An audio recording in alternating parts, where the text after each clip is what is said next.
Imagine waking up in a prison with no bars, no guards, no chains, yet you can't escape.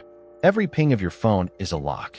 Every endless scroll on TikTok, every Netflix binge, every time you say, "I'll do it tomorrow," another wall goes up. You don't even realize it, but you're trapped in the most dangerous cell of all, your own distractions. The question is, can you break free before time runs out?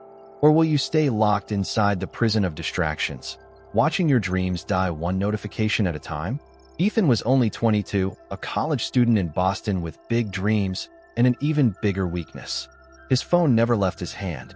He would stay up until 3 in the morning, whispering to himself, just one more video.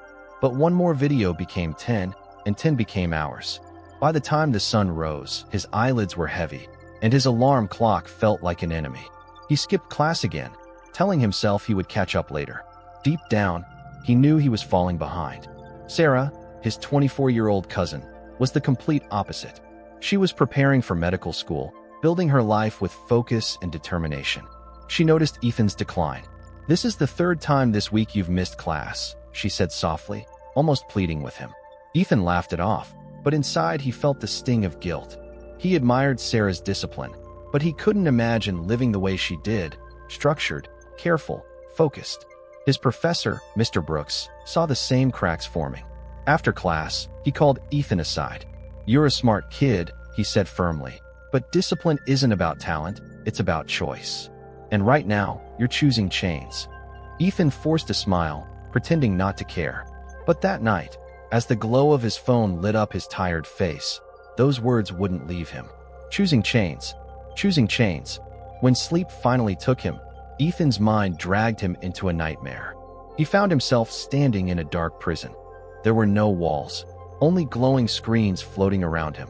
Guards with blank faces carried phones that whispered in his ear, "Scroll more, skip class, tomorrow, tomorrow." Ethan tried to run, but every hallway curved back into the same endless glow. Panic grew in his chest until he heard a voice calling from far away. It was calm, strong, and familiar. "Ethan, there is a way out." He turned and saw Sarah holding a lantern. She stood just beyond the invisible bars, her face steady and full of resolve. "How do I escape?" he shouted desperately. Sarah's answer was simple, almost too simple. One clear goal. Discipline is the key. Ethan jolted awake, his phone still clutched in his hand. Sweat rolled down his forehead. For the first time, he realized the prison wasn't just a dream. It was real, and if he didn't find the key soon, he might spend his whole life locked inside. But was he strong enough to break free? That was where his journey began. Ethan could not shake off the dream. For days, the image of glowing screens and faceless guards followed him like a shadow. He tried to laugh it away, but every time he reached for his phone, he remembered Sarah's voice. One clear goal. Discipline is the key. On Monday morning, he forced himself to arrive at class on time. Mr. Brooks raised an eyebrow in surprise. Ethan avoided his gaze, but something inside him was restless. After class, he finally asked, "Professor, how do I stay focused? How do I stop wasting time?" Mr. Brooks studied him carefully and said, "It begins with a decision. You need to know exactly what you want. Without a clear goal, your mind will wander forever." That night, Ethan sat in his room staring at a blank page. He wanted success, but what did that even mean? Money? Grades? A good job? Hours passed until Sarah knocked on his door. "Still awake?" she asked. Ethan sighed. "I'm trying to figure out my goal, but I don't even know where to start." Sarah sat beside him. "Start small. Pick one thing that matters most right now. Not tomorrow, not 10 years from now. Just one." Her words cut through the noise in his head. After a long pause, Ethan wrote, "Pass finals with an A." It wasn't a life-changing statement, but for the first time, his mind had a target. The next morning, he woke up early. His body screamed to go back to sleep, but he forced himself to sit at his desk. For the first time in months, he studied before class.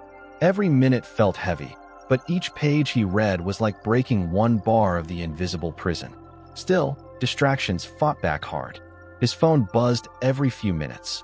Messages, videos, endless notifications. At one point, he reached for it, but then he remembered the dream. He saw the faceless guards whispering, "Tomorrow, tomorrow." He pushed the phone away. His hands shook. But he whispered to himself, "Not today." Days turned into weeks. Ethan wasn't perfect. He slipped more than once. There were nights when Netflix tempted him, mornings when he hit snooze. But every time he failed, Sarah reminded him, discipline isn't about never falling. It's about standing up faster every time you do. Slowly, the prison in his mind began to weaken. One evening, Mr. Brooks handed back a practice exam. Ethan stared at the paper in disbelief, an A-. It wasn't perfect, but it was the first time he felt in control. Mr. Brooks placed a hand on his shoulder. "See what happens when you choose freedom over chains."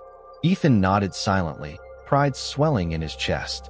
But the real test came the night before finals. As he sat in his room, the pressure became unbearable. His phone buzzed with a message from his friends. "Party tonight. Just come for an hour." For a moment, his resolve cracked. He imagined the laughter, the lights, the escape. His hand hovered over the phone. And then, silence. In his mind, he was back in the prison. The guards circled closer, screens glowing brighter than ever. They whispered, louder than before, "Just one night. You deserve it. Tomorrow. Tomorrow." Ethan's chest tightened. He almost gave in. But then, he saw the lantern again. Sarah's voice echoed. One clear goal. Discipline is the key. With trembling hands, Ethan turned off his phone completely and placed it in a drawer. The silence that followed was terrifying, but also powerful. For the first time, he felt stronger than his distractions. The next day, Ethan walked into the exam hall with calm eyes. He wasn't just another student anymore. He was someone who had fought a silent battle and won. Hours later, when the results came, he saw his grade, an A. Tears burned in his eyes. It wasn't just about the exam. It was proof. Proof that the prison wasn't unbreakable. Proof that with one clear goal, even the strongest chains could be shattered. That night, Ethan walked to Sarah's room. He knocked softly and said, "You were right. The key was discipline." She smiled, proud but gentle. "No, Ethan. The key was you. You just had to decide to use it." And for the first time in his life, Ethan felt free that we all live inside prisons we can't see. They're built from habits, laziness, and endless distractions. But freedom doesn't come from luck. It comes from discipline. The question is, are you ready to find your clear goal and break out of your prison before time runs out?